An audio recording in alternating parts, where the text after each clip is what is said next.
Hoy tengo el privilegio de contar con el documentalista Rodrigo Reyes aquí, que está presentando justamente ahora un material espectacular. De eso vamos a hablar hoy, de Sansón Noé Andrade y concretamente este documental que se llama Sansón y yo, o Sansón y Rodrigo. Bienvenidos. Muchas gracias, Ricardo, es un placer. Privilegio, pues, contar adelantar la historia, ¿no? Déjame empezar por ahí. Es un documental que estará en la Cineteca este fin de semana. Y que cuenta una historia tuya que llevas cocinando por lo menos 12 años. 2012 eres intérprete de Sansón en una cárcel en Estados Unidos y te doy el cue y ahí empieza tu viaje. Cuéntanos qué pasó en ese año, por qué ese personaje y por qué esto se convirtió en un documental. Pues yo trabajaba de intérprete en los juzgados penales, ¿no? Tratando de ganarme la vida mientras levantaba mi carrera, ¿no? Como director y un día me dicen, bueno, te va a tocar un caso de homicidio calificado, mi primer caso solito, ¿no? Como intérprete, y el chico era pues un chico mexicano indocumentado, muy joven, lo detienen. Colimense. Colimense, pero yo no sabía ni siquiera eso, solo sabía lo que el tribunal permitía que se discutiera, ¿no? Pero sé que estoy ayudando a un chico indocumentado mexicano, que se ve muy joven, que se ve muy noble, y yo estoy ahí, digamos, a su lado, mientras el sistema carcelario de Estados Unidos, pues le pega, ¿no? Lo acusa de haber asesinado, primo delincuente, de haber asesinado a alguien. Sí. ¿A quién supuestamente asesinó? Se supone que lo acusan de ser un pandillero y de haber asesinado como a un rival. Pero en realidad, en los hechos, Sansón solo fue un chofer, un día, una tarde, y el pasajero que iba en su carro fue el que se bajó y asesinó a esa persona. Pero como Sansón, o sea, a los 19 años, el acusado de su familia, pues él dice, pues yo no voy a acusar a nadie, yo voy a guardar silencio y decir lo que yo sé, que es yo no sabía nada. Y sin embargo el sistema pues le avienta toda la carga. No captura a la otra persona. Sí no lo capturan. También la imputan. Y con él negocian. Y a él sí lo dejan salir, a él sí le imponen una sentencia limitada, mientras que a Sansón pues lo condenan a morir en prisión, a cadena perpetua. Entonces hay este desfase entre los dos. ¿Importaba que no hablase bien inglés, que necesitara un traductor? Yo creo que en el fondo sí importa, porque la justicia no te ve como un igual, ¿no? O sea, el hecho de que no tuviera él no solo el uso de la lengua, tampoco tenía familia ni apoyo, le pega. Ni abogado, ni recursos. Tenía un defensor de oficio, claro, pero un defensor de oficio está sobrecargado, tienen muchísimos casos, ¿no? Y en lugar de negociar y de entender bien el riesgo al que se enfrentaba, pues Sansón decide, voy a decir mi verdad. Y por eso lo castigan y lo condenan a cadena perpetua. Déjame ahora hablar del personaje yo, porque es Sansón y yo, o sea, hablar de ti.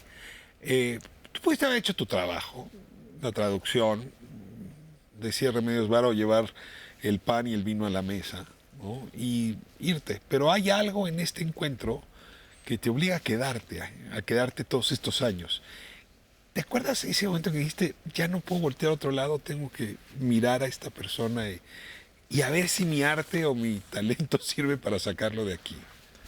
A mí me golpeó mucho el ver que el sistema se aprovechaba de la circunstancia de Sansón para ganar esta sentencia tan dura, ¿no? Una sentencia de cadena perpetua.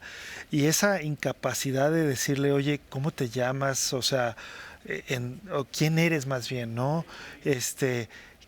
¿Qué te conmueve? ¿Qué buscas en la vida? ¿De dónde vienes? O sea, esas preguntas básicas y humanas no se las podía yo hacer. Yo tenía que ser imparcial, ¿no? Yo tenía una frontera ahí. Pero cuando lo sentencian, pues yo sigo pensando en él. Tú vives el juicio ya convencido de que es inocente. Sí, de cierta forma, porque la justicia no solo es lo que dice la ley. O sea, porque ¿dónde existe la justicia cuando no nos interesa entender de dónde viene este joven? ¿Y por qué siguen ocurriendo estos delitos, no? Es uno más, es un mexicano más para llenar las cárceles de Estados Unidos. Estos que llenan el discurso de Donald Trump. Me estás contando el discurso de Donald Trump. Exacto, sin ningún interés en detener el flujo, esa es la clave, ¿no? No vamos a detener el flujo, sino que vengan más, ¿no? otro, ¿no? Y otro, y otro. Y eso lo comprobé cuando ya por fin le escribí y lo pude ir a visitar y me di cuenta de que las salas de las prisiones... Ya había acabado el juicio. Ya había acabado, ya estaba sentenciado. ¿Y él te recibió? Él me recibió, él me dijo, yo también tengo curiosidad. Cuéntame de la cárcel, ¿cuál cárcel era? Muchísimas, ha estado en muchas... ¿Pero en dónde fue? En California, en diferentes partes de California, pero la película en particular se narra en el momento en el que lo mandan a la más pesada, que se llama Pelican Bay, que está en la frontera con Oregon, lejísimos, ¿no? Las familias a veces se hacen 12 horas en llegar. Y es ahí donde, digamos, se sitúa la acción y de la película. acusado de homicidio calificado. Sí. De autor material. De autor material, y la corte hizo un juego muy, muy perverso, porque dijeron, bueno, si el tirador tiene la intención de matar, pues también el chofer. Pero no había pruebas, nadie vino a testificar que dijera, pues yo escuché que Sansón iba a hacer esto, el tirador tampoco testificó en contra de Sansón, pero hicieron una maroma legal para que la intención del tirador se le pegara a Sansón. Quiero hablar de Sansón, pero quiero hablar de cómo esta historia te cambió la vida también, ¿no? ¿Qué aprendiste de ti en este encuentro? Déjame irme a corte y de regreso hablamos de Sansón y de ti. Y este documental que le puede usted ver va a estar en la Cineteca y vienen varios premios anunciados. Eso también vamos a hablar en un momento más con Rodrigo Reyes. No se vaya, continuamos en Calle 11. Estamos de vuelta en un momento. Estamos con Rodrigo Reyes y hablando de Sansón y yo, este documental que se está presentando ya. O sea, lo puedo ir a ver este sábado, este domingo en la Cineteca, Rodrigo. Sí, justo, es un estreno en la Cineteca y en el circuito de las Cinetecas de México y de cines culturales. Sansón, ¿por qué dejó Colima? ¿Por qué dejó Tecomán? ¿Por qué acabó en California? ¿Cómo es que tan joven lo trituró la maquinaria esta que no solamente destruye a los migrantes, sino en general la inocencia de muchas personas por cómo está construido el propio sistema? Justamente esa era mi pregunta, ¿no? Yo ya pensando como cineasta, ¿no? ¿Qué le pasa a este chico, no? Y empiezo a escribirle y me empieza a contar y me doy cuenta de que su vida está llena de injusticias. Pierde su papá a los 6 años, luego muere su mamá, luego su abuela lo explota y decide vivir en la calle, luego se pasa de indocumentado a Estados Unidos. Es un Oliver Twist, es un odiseo, ¿no? Mexicano. ¿A qué edad se cruzó la frontera? A los 11. Y rápidamente empieza a trabajar. Y luego hace familia y luego le sucede esta tragedia, ¿no? Entonces, como que su vida es una radiografía de los fracasos que sufren los jóvenes, tanto en México como en Estados Unidos. Son como las dos caras de la misma moneda. ¿Tu trayectoria es distinta? ¿Nos la cuentas? Sí, ¿De dónde vienes tú? ¿Cuándo cruzaste la frontera? ¿O la frontera te cruzó a ti? Yo creo que la frontera me cruzó a mí porque a la Tigre del Norte. Mis dos abuelos son de Cotija. Toda mi familia es de Cotija, Michoacán, que es un pueblo que ha mandado hombres al otro lado, ¿no? Durante generaciones. Mis abuelos fueron braceros. Y entonces yo siempre traía ese cruce. Pero la diferencia cuando nosotros, ya mi familia nuclear, cuando se lanza a emigrar, no teníamos dinero, pero mi papá llevaba una cajota de libros, ¿no? Él era historiador. Y entonces en mi casa siempre hubo cultura, siempre hubo... Ese era el capital. Ese, exacto. Y entonces allá no llegamos como a sobrevivir, sino que mi papá exigía que compitiéramos al mejor nivel en el pueblito donde estábamos, ¿no? Él era agricultor, pero sus hijos estaban en las clases más avanzadas de las escuelas públicas. ¿Tú qué estudiaste? Yo estudié políticas, no cine. Tenía el sueño de estudiar cine, pero mi padre me dijo, no, venimos aquí para avanzar. Entonces, tú como primogénito, si estudias cine, vas a decirles a los demás que la escuela no es algo serio. Entonces, estudia algo serio y ya después haces lo que quieras.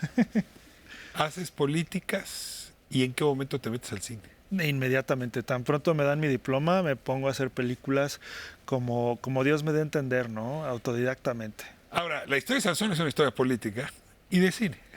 Es hiperpolítica, pero a la vez es súper poética. ¿Te permitió reconciliar las distintas ambiciones que traías? Yo creo que sí, porque sin estudiar políticas yo no podría entender El poder. el poder, exacto, y todo lo que le impacta a la vida de Sansón, ¿no? Pero el cine es otra cosa, el cine también tiene que engancharte con su propia poesía. Y Sansón, desde la primera carta, demuestra que tiene como el instinto poético, ¿no? Cómo describe las cosas, cómo se expresa y recuerda las cosas con bondad, no está amargado.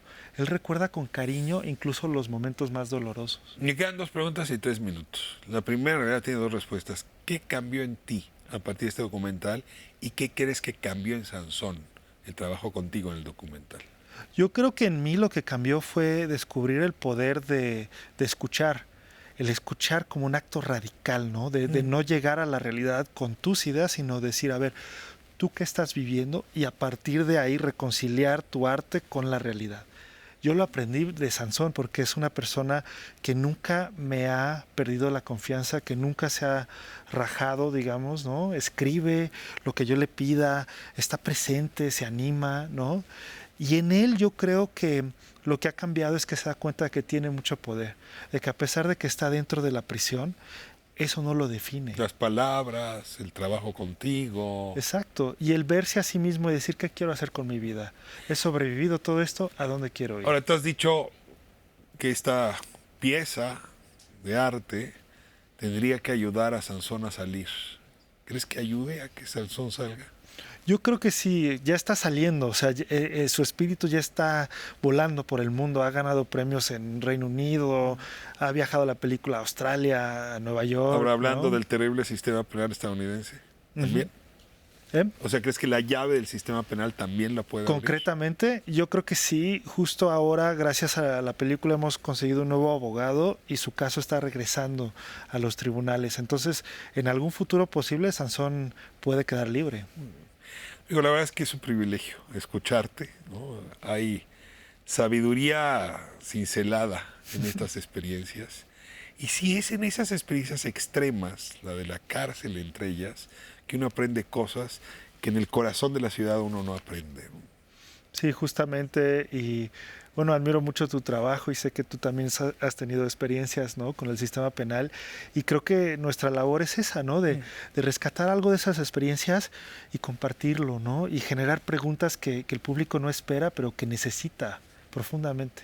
Se aprovecho para mandarle un saludo al productor Haití Cordera, que también está metido en esta aventura. Y veámosla, Sansón y yo. Muchísimas gracias. Gracias, Ricardo. Muchas gracias.